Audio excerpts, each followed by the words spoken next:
Hey, good evening out there in cyberspace, and welcome to Let's Talk About It. My usual co-host, Bob Moulton, is not with us tonight. He's off somewhere in the woods. I do have a special guest with us tonight, a good friend of mine, Mr. John Meany Jr., who is the general manager of the Northern Berkshire EMS and Northern Berkshire Transports. Correct. Good evening. How Good you evening. doing? Good. How are you? Very good. Thanks for having me. Well, I'm glad you're here tonight because I run into a lot of people who ask questions about the ambulance service, what you do, and everything else, billing and all, the whole 9 yards. And I just want to read something to start off with. And this was sent out to people in North Adams, Clarksburg, Florida, Monroe, Rowe, Williamstown, Hancock, New Ashford, also Stamford and Reedsboro, Vermont.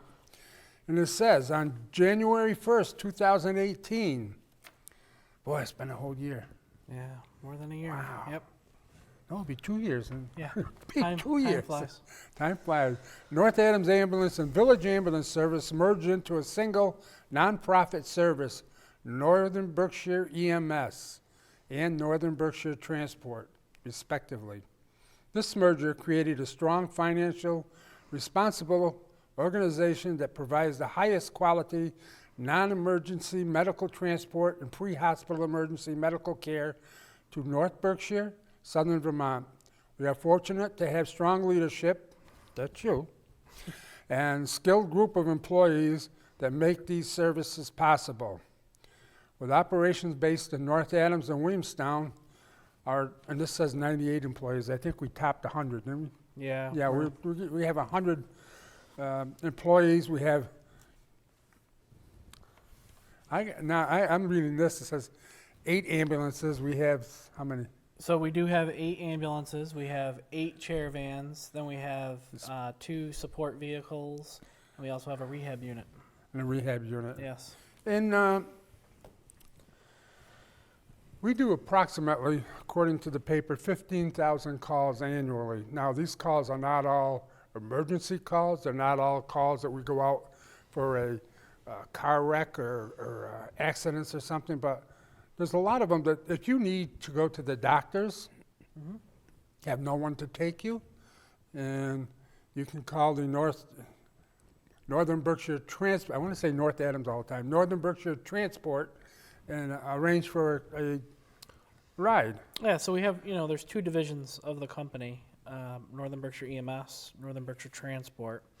And the EMS side handles all of the ambulance, emergency and non-emergency situations.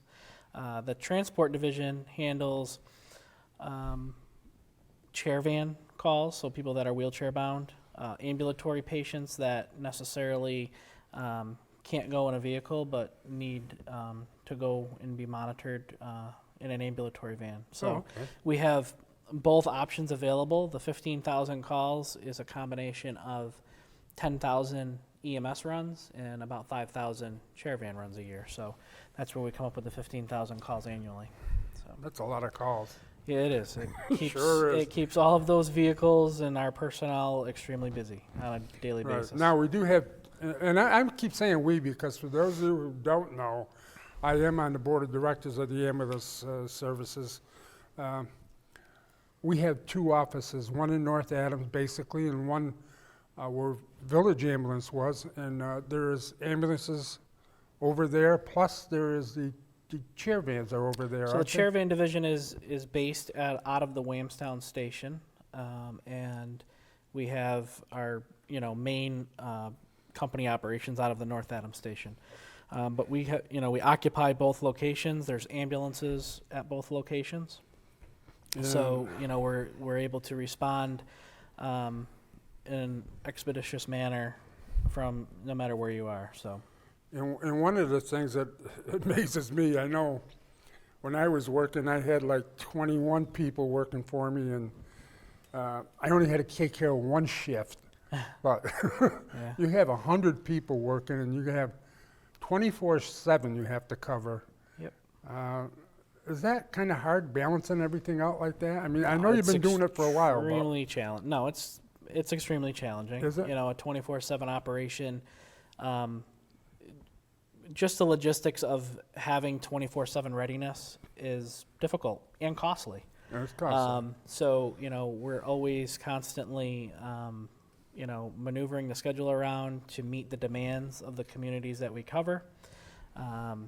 Past couple days have been extremely challenging. And With the snow out there and the weather, you know, we typically have to call upon additional resources from within our department, and also the North Adams Fire Department and all the other local fire departments, Williamstown Fire Department. You know, they're always happy to come out and give us a hand. Yeah. We actually relied on them this storm to give us a hand with some difficult extrications out of some houses because it can get challenging. One of the things you mentioned was it's costly, and of course, how does the ambulance, besides getting money from Medicare patients and private patients insurance, how else do they fund the sites? Well, unfortunately, you know, the insurance industry and the insurance companies do not reimburse the actual cost of doing business. And that's a standard problem that we have all across the healthcare industry. So we charge a fee for the ambulance, and we typically, on a, say for instance, a Medicare reimbursement, we'll only get about 60% capture on that charge. And the rest of it, unfortunately, is money that we have to, as part of our contractual allowance with Medicare, we have to write that amount of money off. And we're not able to collect that money.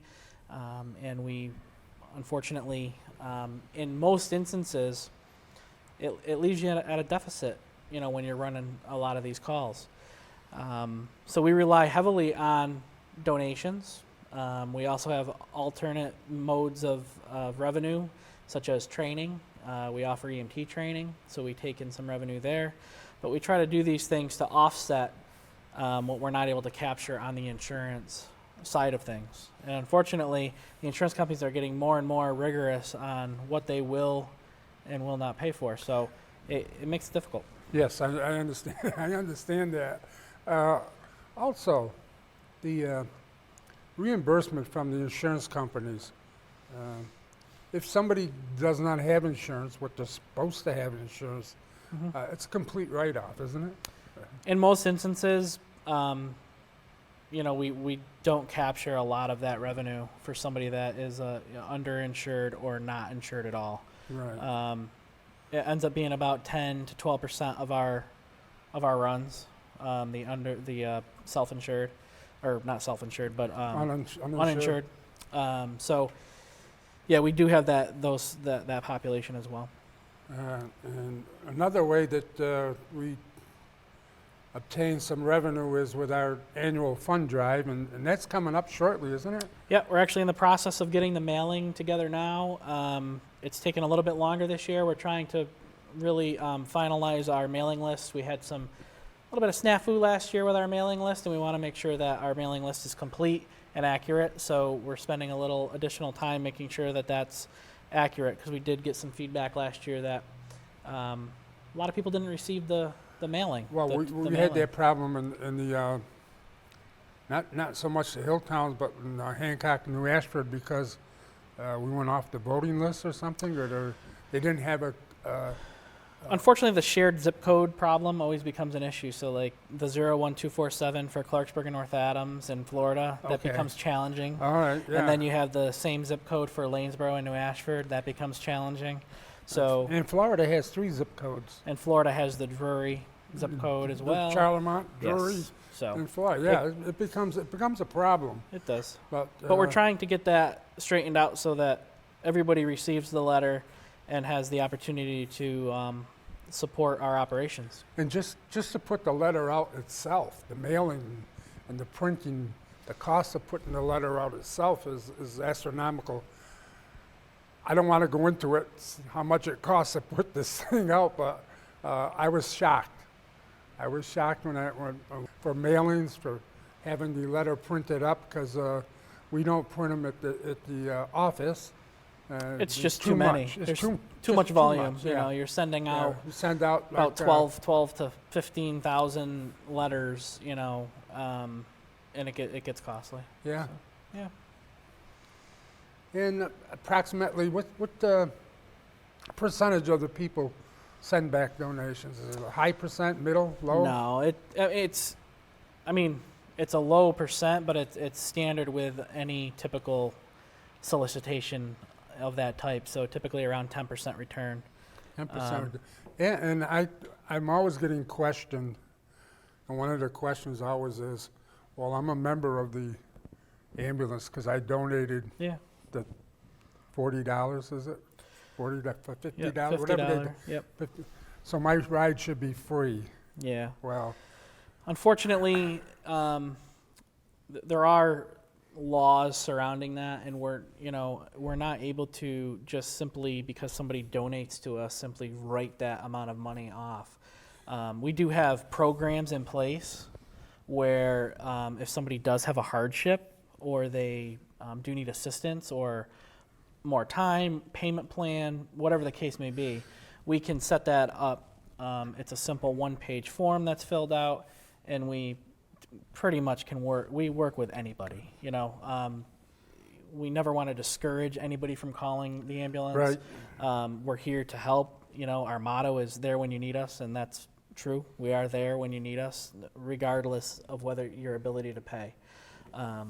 So yeah, it's a service that's offered to anybody. So just please reach out, and we will And certainly. your donations are tax deductible. They are They're tax deductible because we are a nonprofit organization. 501c3. And your donations are extremely important. They help fund our ambulances. A typical ambulance, just the ambulance cost alone is about $150,000. That's not counting the equipment that is inside of the ambulance, which is several more thousands of dollars. Our cardiac monitor, for instance, is a $40,000 piece of equipment that we have to have on the ambulance. Each ambulance. Each ambulance. So these are critical, big time capital expenses that the donation helps to offset. So your donation is always going to good use, whether it's helping fund the ambulance purchase, whether it's buying a piece of equipment, or getting additional training equipment for our staff members, because we're constantly training down at the station. We've had some very generous donors in the past help us purchase some very state-of-the-art simulation mannequins to help us keep all of our skills right up to date and current. And doesn't one of the mannequins talk to you? Yeah, they talk. They actually talk. They actually vomit. They will cough. They'll do all sorts of things. They can do anything you want them to do. Anything you want to do. Yeah. Oh, boy. So here we are, and I think that people out there don't realize exactly how much the ambulance costs. I know you mentioned, $175,000 for the ambulance. 150,000 just for the purchase of the right, ambulance. Yes. 150,000. But I took a ride in the ambulance one time.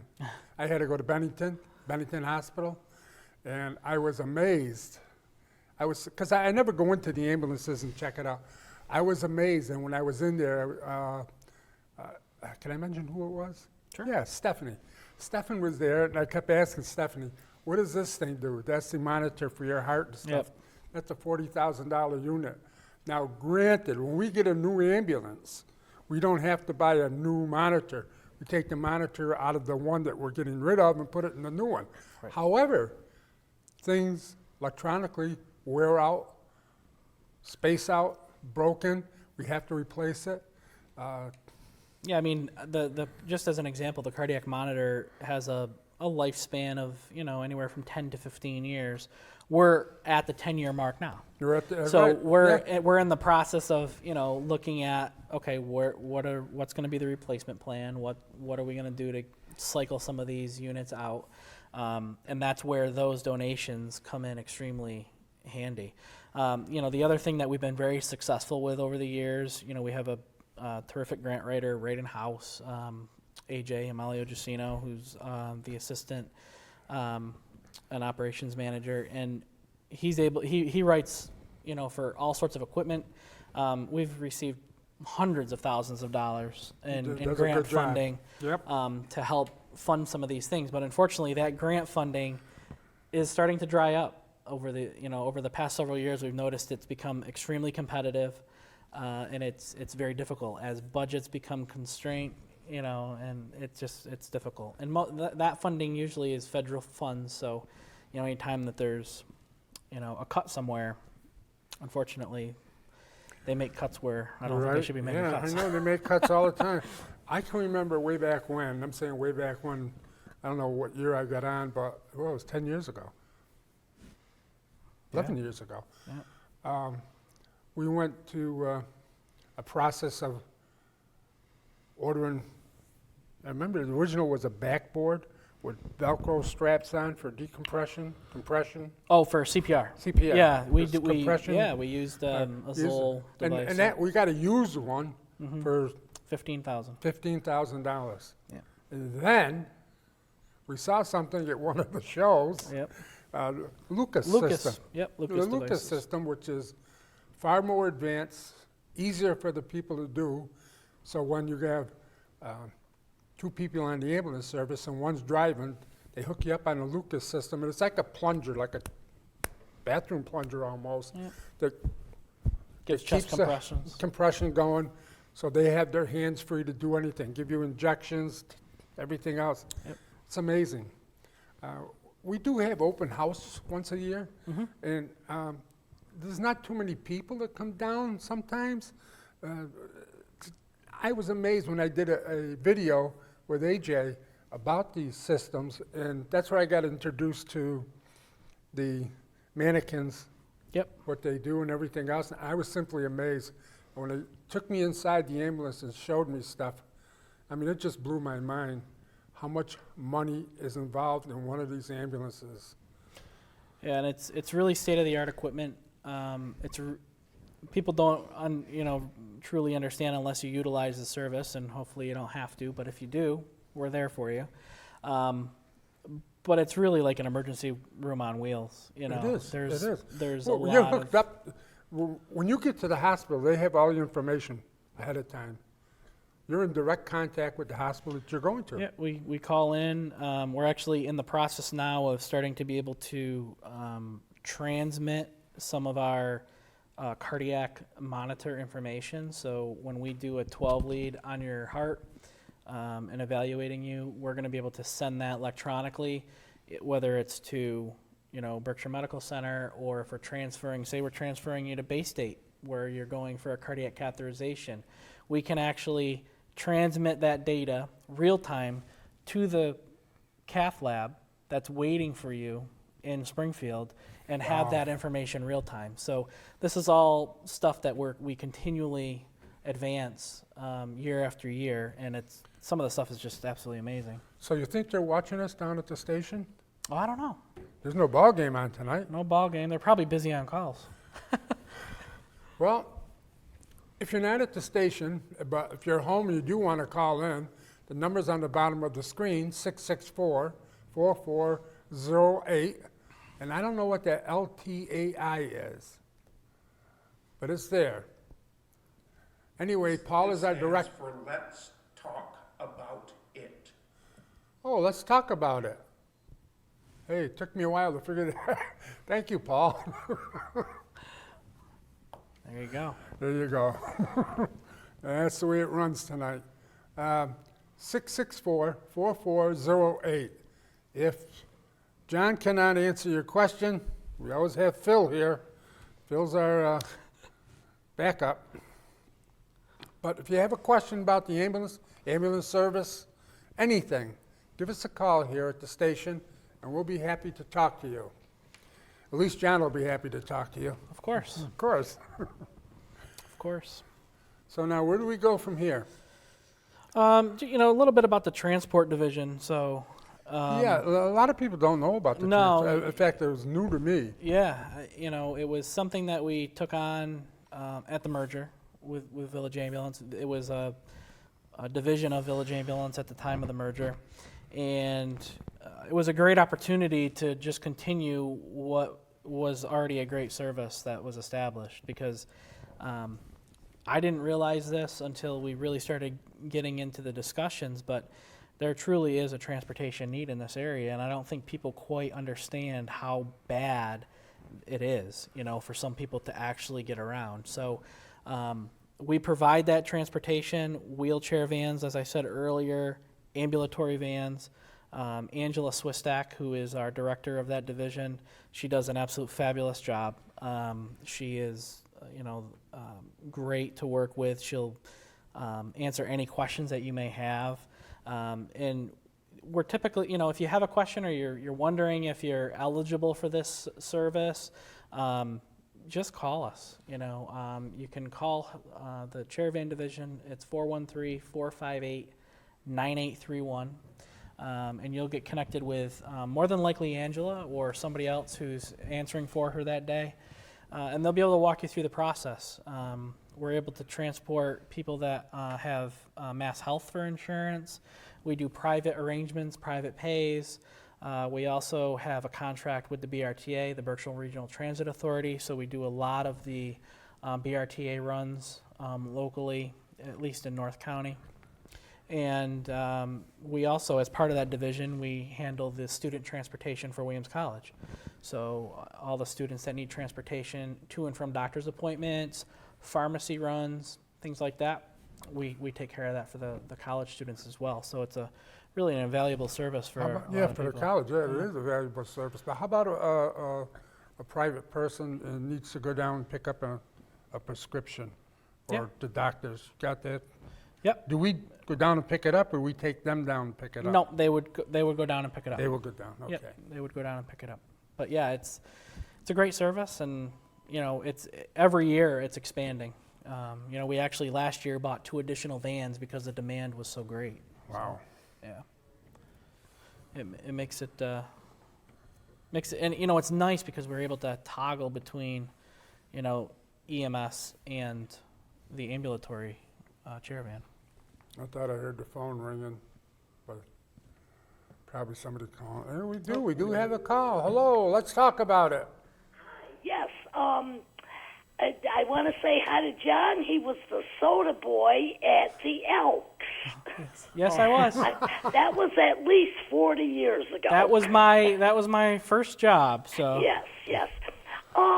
I do want to reminisce a bit. Ed will remember this. Do you remember the Mohawk ambulance?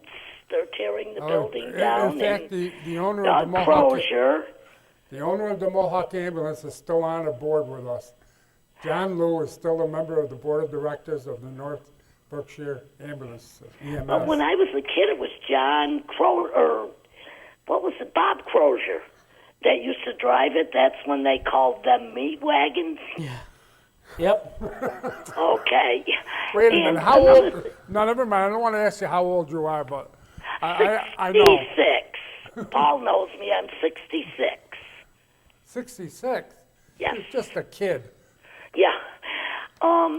And another 2 things. Okay. And this may be a stupid question. There's no such thing as a stupid question. Oh, I can get one.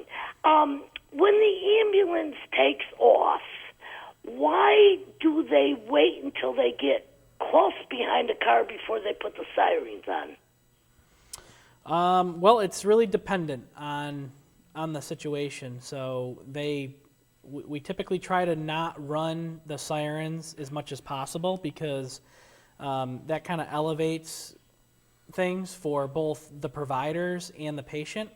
Okay. So we try to keep the siren use to a bare minimum, and unfortunately, that sometimes mean that those sirens come on at probably not the greatest time, but they try to do their best. So it's kind of hit or miss when those sirens are going to come on. Okay, that makes sense. And they may not stay on constantly. They may just stay on to move some traffic and then shut them back off. Right, And that's right. to try to keep the patient calm.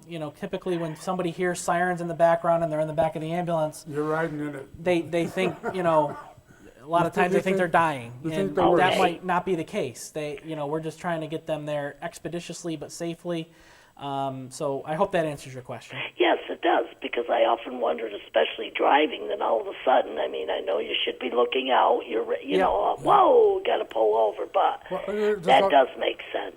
There's a lot of times, like, I remember 2 times exactly, on a Saturday in church at St. Elizabeth, and somebody passes out, and when they do that, we recommend that they go up to the hospital for a checkup, just to be checked up. Not, you know, you're not going to be admitted or anything, but when you pass out, you don't know if it's heat stroke, you don't know if you're having a heart attack. So they always say to me when I was there, please don't put the sirens on. I won't go if you put the sirens on. So I had, you know, they're older people, and you have to. We get a lot of requests from people that actually dial 911 that, you know, please tell them not to use lights or sirens. And we Yeah. certainly do try to respect that as much as possible. but But we also sometime- have yeah. to understand that, you know, we do need to get there, and depending on what, you know, what the problem is that we're being dispatched to. Especially if you're going up to the North Adams branch of the Yeah. BMC, Yeah. where you have to go through by McDonald's and that intersection there. There's what, 4 or 5 roads there. You have to give a little siren just to let people know, because people are busy. You know what I mean? They're on the cell phones, they're texting, they're not looking out. So you have to give them a little beep on the siren to get them across out of the way. Second makes question sense. you have. That makes sense. See, I would have never thought of that. Right, right. And one more question, and I'll hang up and listen to your answer. Whatever happened down on River Street, did the ambulance ever get to buy that property? Because I thought that was terrible. Yeah. No, unfortunately, the sale of that never was able to go through. We were trying to purchase that piece of property there for additional parking, because we have, unfortunately, if you've ever been on the corner of River and Harris Street, we have a terrible parking issue. Yes. And as we expand, it just gets more and more difficult, because we typically have 4 or 5 ambulances on at any given day. You times that by 2, and then you have all of our admin staff that are there. So our parking lot, unfortunately, you know, back when that building was built in '93, I think it 93. You know, it was a beautiful. It still is a beautiful building, but we just never, and the board at the time, and you know, the management at the time, just never thought that it was going to ever expand into what it is today. So, you know, unfortunately, we're in a tough spot there. That sale, unfortunately, never went through. So, yeah, we're still looking for some parking. So are you telling me that it will never go through, or? I don't know, to be honest. All depends what the city does with the property. It is. I think it's still city-owned at the moment, and we're constantly looking at that to see if it's an opportunity that may work for us. Well, it should be. I mean, come on, this is good for the community. This is, you know, nonsense. It is but- good for the community needs it, and Right. John knows my feeling on this, but I'll be out and I'll say it again. The previous mayor put the kibosh to that sale. Yeah, I know that. I mean, I used to watch you and Bob when that was Okay. going on. Well, I still do in that. And and I this- mean, what the heck is going on? This isn't. Well, this mayor now we have is a little bit easier to work with. He'll listen to you. So it still may come up when they start putting those properties out for sale. We probably will be bidding on it. Probably will be asking them to donate it to us as a write-off. That's Well, another yeah, problem. I No, mean, that's a come on. problem that people don't understand. And all right. Well, thank you. I You've just answered, hang on a second. I just donated 2 parcels of land to MCLA. Donated it to them, okay? Because they would need a parking lot up on West Shaft Road. And I have land there, and I'm not using it. And I'm never going to build on it, but it would be nice for them to build a parking lot there. So I just said, okay, guys, you want it? I'll take a write-off on my taxes this year. You can have the property for nothing. well, God bless you. It's too bad everyone wasn't Somebody like you. has to bless me. Yeah. Well, I don't know if I'm the one to bless you, but no, God bless you. I mean, you Thank know. you. Thank you. And thanks for Thank you. calling. Okay, thank you. Yeah, we- Okay, Paul. Get a couple more to call in. That was good. yeah, we get a lot of questions on the lights and sirens. Oh, yeah, yeah. Everybody, Yeah, a couple people, like I said in church, two that I know of that passed out, and they do not want the Yeah. sirens. yeah. And you tell them, yeah, we just want to take you up, monitor you on the way up, take you up there. What are you going to do with my car? Believe me, we'll bring you back.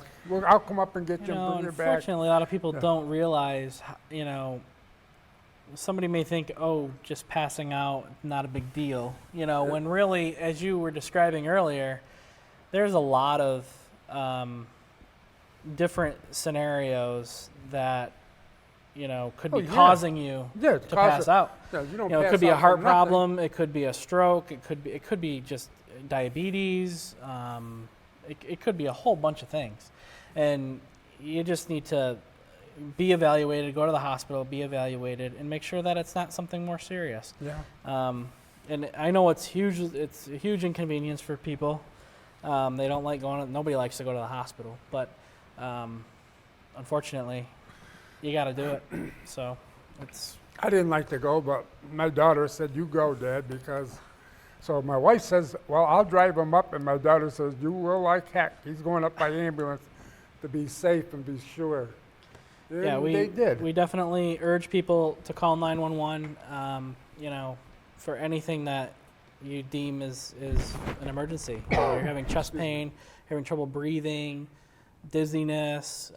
If you've taken a fall and you're having trouble walking, any of those things, would certainly be a good time to call for an ambulance and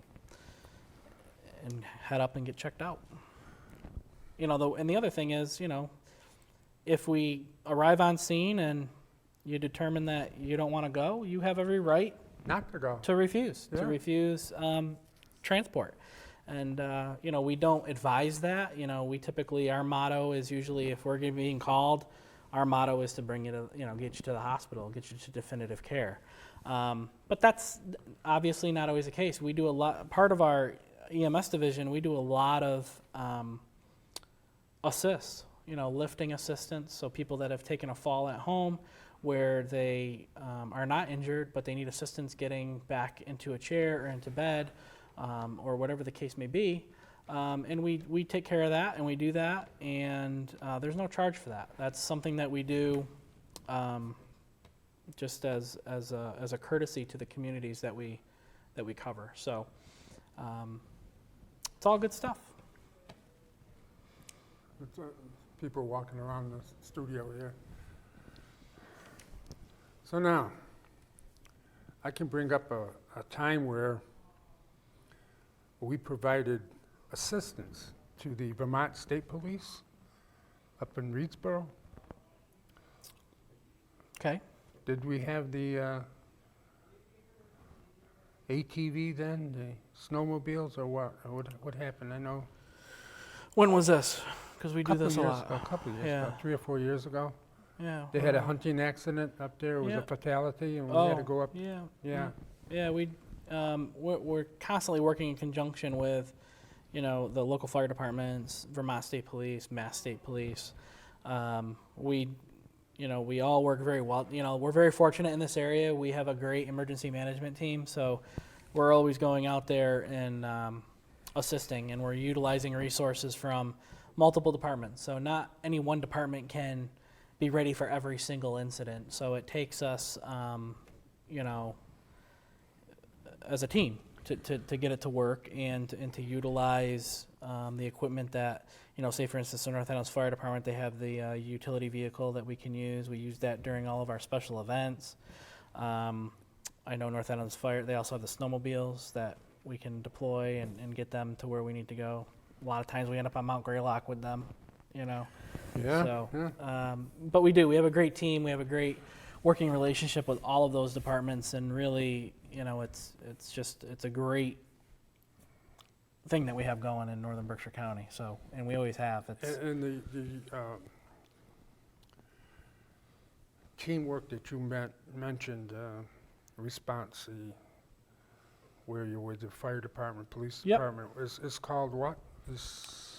I'm so on we it. have mutual aid, Mutual, not and then we mutual, have but emergency management response. Emergency response. We're part of the regional emergency planning committee, which meets monthly at our station on River Street, and those meetings are comprised of all the towns in northern Berkshire County, and it's police, fire, EMS, boards of health, building department, your community groups, so such as the churches and Bee Fair, and also some local industry like Holland Company and Specialty Minerals, and we all come to the table every month and we have emergency planning meetings, and we essentially, it's an all hazards planning group, so we're not just focusing on one type of hazard, we're focusing on all hazards. So we're focusing on weather, we're talking about man-made disasters, we're talking about car accidents, we're talking about rescues.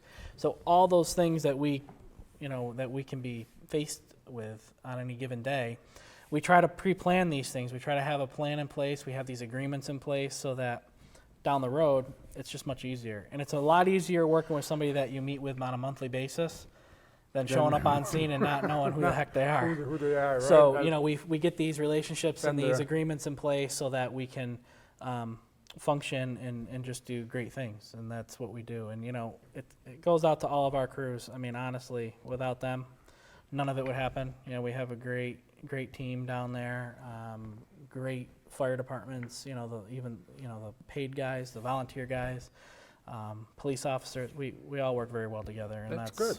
It's a huge plus because people don't realize it, but it's not like that everywhere you go.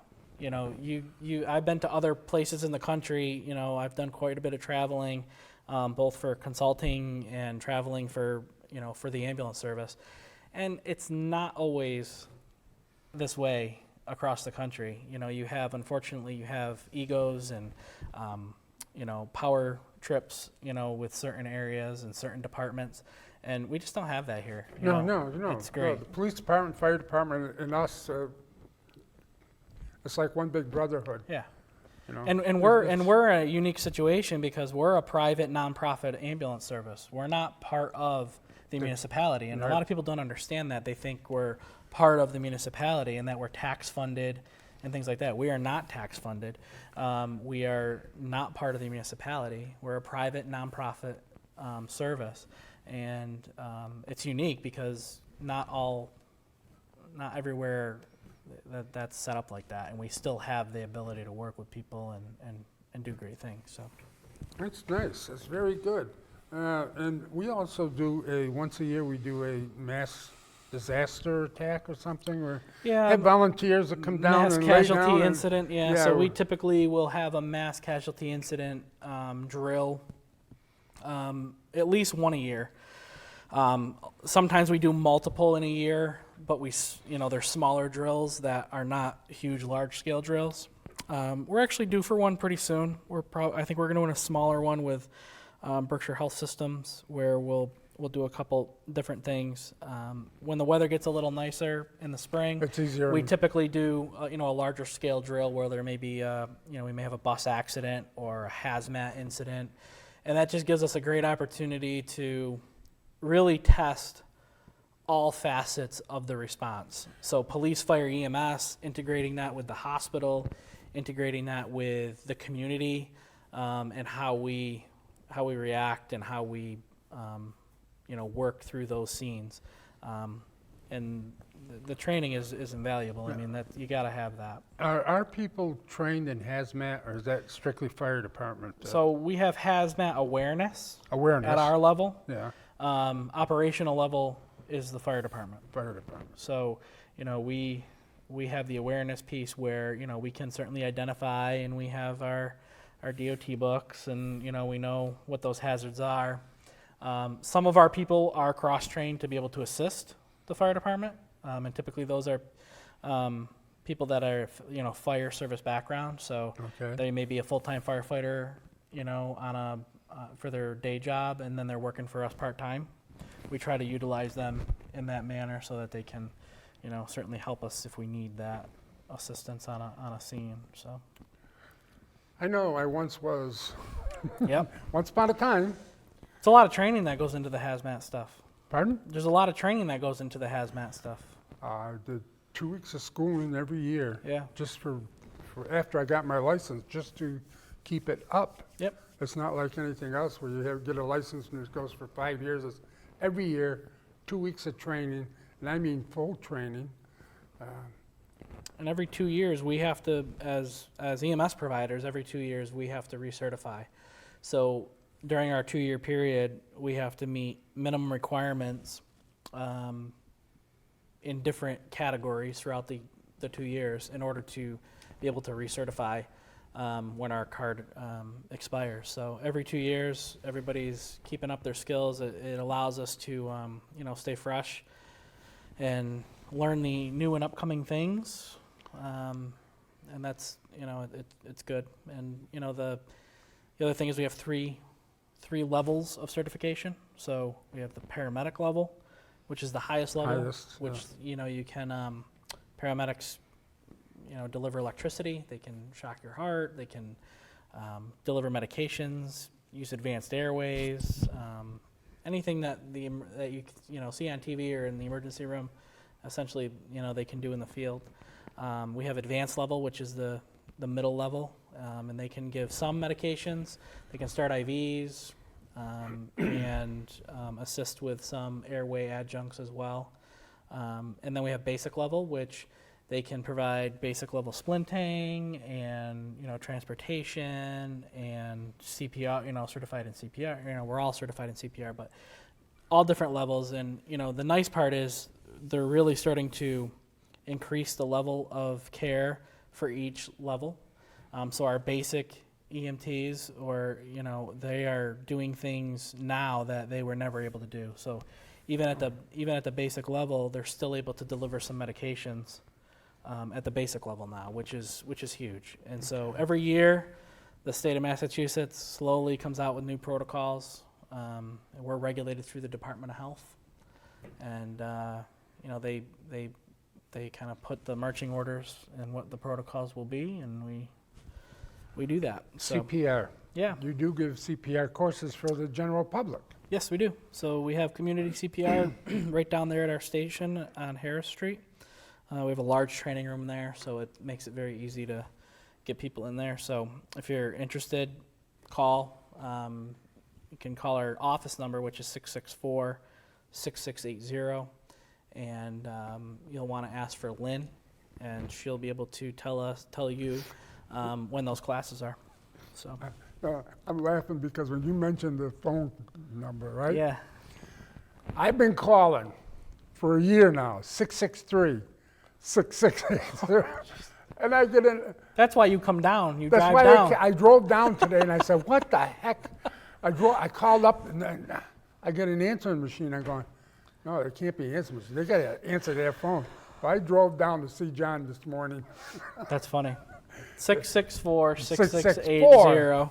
Yeah. And that number will actually get you, it'll get you anywhere within the company. So say, for instance, you don't remember the number I gave you earlier for the Chairavan, the 458-9831. They'll But we walk you can through. we can get you through, and the buildings are connected with phones, and so it's a big phone pyramid, and we can certainly get you set. How long is a CPR certificate good for? 2 years. They recommend it's a recommended renewal, and it's every 2 years. I better check mine. The interesting part is there's some like daycare providers. They have to do it every year. Oh, really? Yeah, Because of the Department of Education. I think it's the Department of Education that regulates them. wow. They require them to have it every year, which is good. Is that because of the age of the? It's because of the age. Yeah. So if you got CPR, what's the next one you can go up to? Is there first So you responder? can do CPR and first aid. So you can have basic first aid as a lay person. CPR and first aid, they kind of go hand in hand. As part of that course, you can also we discussed the AED, the defibrillator. Mm-hmm. And then if you wanted to advance a little further, level just below EMT is first responder, and that's about a 40-hour course where you get additional training and you can become a first responder. A lot of the firefighters that are at the volunteer departments get their first responder certification so that they can they have that. It's a good basis, basic level training that they have so that they're able to assist. A lot of people don't know this, but if you live in like the outlying communities like Clarksburg, Monroe, Stanford, Reedsboro, Florida, all those fire departments first respond when there's a medical call in the community. Yeah. So, they'll get a jump start on us, and they'll respond and render aid until we get there. And the reason being is, the quicker you can get somebody to the bedside, especially if it's a critical situation where somebody's in cardiac arrest, the goal obviously is to get them an AED so that you can potentially shock the heart and get CPR started. So those are all things that the first responder can do, and they do that while we're on the way.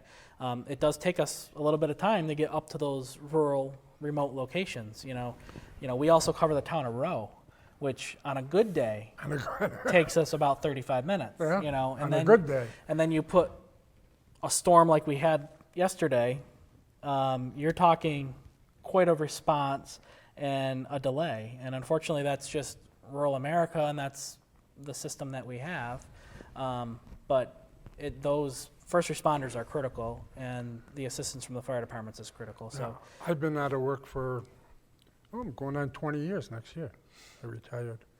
And for the love of it, I just wanted to renew some things, and I did a CPR course 3 years ago, yep. maybe. And then Adam did defibrillator up at Florida Mountain. Oh yeah, Florida. I Yep. took that just to watch, and then I went over, AJ over in Williams College did a Narcan Narcan training. Yep. Narcan, yeah. So I went over there just to see what was Yeah. going on, and Yeah, we're always out there. We have a great group of educators in house, which is nice because we have a lot of people in house that love to train, love to get out Yeah, into the community, and love to really get this information out there. I can't stress enough, getting your CPR certification. Everybody should have it. I'm a proponent of trying to get it into the schools. I think Massachusetts should sign the legislation that says in order to graduate, you have to have CPR. CPR. Because it's just invaluable. And even if you only had it once, at least You you're remember it. going to remember. It's You going to come back remember. to you, and hopefully get you On a what you trip need. back from Italy, on the plane, and the announcement comes over, do we have any doctors here? No. Is there any nurses here? And nobody's there. Any first responders or anything else? And my wife says to me, go see what they want. And I said, so Happens all the time. yeah, and I walked up and I told the flight attendant, look, all my certificates are expired, but I'll try to help you if I can. And it was just a simple thing, is the girl could not breathe. And I asked her a couple questions and found out that her Inhaler. inhalers Yep. were underneath in her luggage instead of bringing them on board with her. Oh no. Yeah, so I says, well, do we have oxygen here? The flight attendant says, yes. So bring it over, hooked her up, turned the oxygen on, in 2 minutes she was okay. Yeah. On those flights, actually, they carry quite a bit of equipment. People They don't do. They people have- don't realize it, yeah. but they actually Yeah, have they they have have everything, medications on there, Yeah, defibrillator, oxygen. So people that are traveling and that are certified, they can. I wasn't certified, but No, but in an emergency, I can do a check on you. yeah, there you go. I can do it. Yeah. There you go. We used to practice everything. We didn't have dummies either. We didn't have any mannequins. We would just take a chalk and put an X there Yeah. where you're going, and everything else. And Oh yeah. hazmat, lead removal, asbestos. I was a safety instructor in closed confinement. Those Crazy days are stuff. gone. Crazy stuff. Huh? Oh yeah. It was a lot of training. And the only reason I did everything was because I get to go down to Pomfret, Connecticut 3 or 4 weeks out of the year. Yeah. And Pomfret, Connecticut is about 10 minutes from Foxwoods. Well, there you go. So there you go. Drop was a- drop there your were- donation over at the. And I got paid for it too. Exactly. You know, the other thing I wanted to mention was, we have the car seat program as well. The car seat program is very good. Usually do that in the summer, but It goes year round. It's all year round, We, yeah. we do a lot more in the summertime, but because we have a lot of the, we'll do the free clinics. But we've been very successful in getting grant funding from the EOPS, Executive Office of Public Safety, which is, state of Massachusetts. And we typically get about a $5,000 grant every year to help fund the purchase of car seats for those individuals that have a car seat that is expired, because believe it or not, There is. car seats do expire. And so if your car seat expires or your car seat's been damaged in a car accident, because anytime that a car seat is involved in a car accident, it needs to be replaced, or there's a financial hardship where they can't purchase a car seat, we have car seats available in those instances, and they're available down at the station either in North Adams or in Williamstown. We also have some technicians that are on the fire department and police department. So there's usually, we have, I think now, we're close to like 10 technicians right now. really, It's a week-long program, 40 hours they have to go away for. You would never think that there was so much wow. information on car seats, but there's so many different car seats, so many different fastening devices and seat belts. It takes them about a week to get through all of those, and so they do a great job of training them all, and then they're able to put the car seats in. And so if you are interested, again, 664-6680. Call, tell them you're interested in the car seat program, and the person you want to talk to with that, again, is Lynn, Lynn. because Lynn is our community education. That's and Lynn Richardson. in Lynn case Richardson, yes, Lieutenant Richardson. Lieutenant Richardson. And she does a great job with it. And She does. like I said, we have so many technicians on now that typically there's almost not a day that you can't stop in there. Really? I And you never can knew just stop by. However, a lot of these technicians are actually staffing an ambulance. So if they're on a call, it may be hit or miss. And if they're in the middle of doing a car seat and they have to go on an emergency call, unfortunately they have to stop and you'll have to come back. And now, just to clarify something, when you come in for a car seat, you have to turn your old one in? So some people will just so if they're able to purchase a car seat on their own, you just bring your car seat in and they will install it for you. If it's a case where there's a financial hardship or your car seat has expired and whatever the case may be, those are where the opportunities are to replace. And typically the motto is, if you show up and you have a car seat with a child, we need to make sure that car seat and child are safe, and you're not going to leave there without a properly installed car seat one way or another. So, we certainly try to accommodate everybody. But it's been a very successful program. We've handed out hundreds and hundreds of car seats over the years, and AJ is actually writing a grant that's due in a couple weeks for another $5,000, because we're Getting on low. the tail end and we're getting low. So we try to get them out there, and we're usually present at all the community events. So like the National Night Out event downtown, or down at the Knoll Field, and National Night Out in Williamstown at the Williamstown Police. We try to get out there and promote these events. So look for us. Downtown Celebration is another one. We're usually Yeah, there with you're the car downtown, seats. yeah. So it's all good.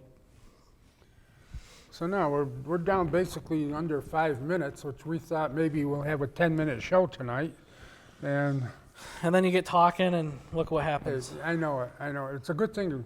Good thing we get to Well, talk there's a lot about of some this information stuff. out there, and- This has been one of the programs I look forward to. I wish Bob was here, but I think we got through it pretty good. Yeah, we did Yeah, it we without did him. it. We can tell him we Don't did worry. it without him. Don't worry, we got it covered. So we Yeah. got 4 minutes left. I want you people out there to drive safely. remember it's winter time almost. And almost, we got 20 more days till winter. That's true. Yeah. You would never know it looking outside. No, but when you're getting to some of these intersections where the snow is piled up high, and one of them is coming down off of Walker Street to turn left onto the Mohawk Trail, that pile of snow, you can't see around it. So be careful there. And if anybody from the city is listening to us, which I hope they do, remind them tomorrow. I may call up tomorrow. I may call Tim up or Tom and remind them that a dangerous spot to pull out of. So be careful, drive safe, and the new law is going into effect first of the year. No Oh, yeah, handheld, No handheld. no handheld, except if you're a police officer, fireman, or EMT, and you're on the radio driving. That's the only time you can carry something handheld and talk to them. Now, that's not going to affect me because I still have my donut, my coffee, and You know, that's why they're they not call electrical. That's why they call it distracted driving, because it's everything. I mean, Yeah. people are so preoccupied. Oh gosh. That's unfortunately we get a lot of. There's more. The car accidents are on the rise because of the distracted drivers. So, whether it's pets, that's the other thing I can't stand. A lot of texting going Seeing on. seeing Yeah. dogs on the laps of the Yeah. drivers. It's not good. No, they should have a safety course on that. If you want a dog, you got to go through a safety course to have the dog sit there. There you go. Yeah. And I know some people have their dogs in the back of the pickup truck. They have a collar with a chain on it that keeps the dog from Yep. getting out. Oh. Paul, no more phone calls. Stop them coming. Yeah. Watch for your mailing in the mail. Should be going out. As soon as possible, we'll try to Yep. get them out. And we're trying to get them out before the holidays, obviously. But please, if And you're able to support us, we'd please appreciate please remember, if you cannot afford the $50, you can only afford 5 it. or Oh 10. yeah, anything. Send it in. Yep. Send it in. We're appreciative of anything. That's just a recommended Yeah. donation. But we have people that donate $5, $10, whatever you can afford. Whatever you can afford. Yeah. And there's people in there that'll make up for your $5. We do. We have some Yeah, we have some good people in there. very generous donors. Some very generous donors, and some of the businesses are very generous. Some Yes. of the businesses are very generous with They are. their monies.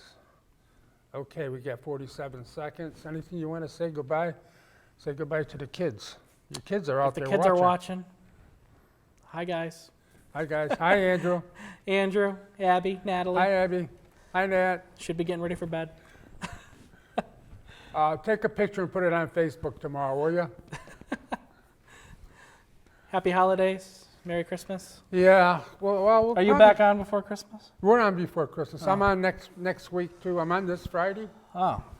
Well, you're I'm good. on this Friday with Paul, and then Well, I'm I won't 2 be weeks. on, so Merry Christmas and Happy New Okay. Year.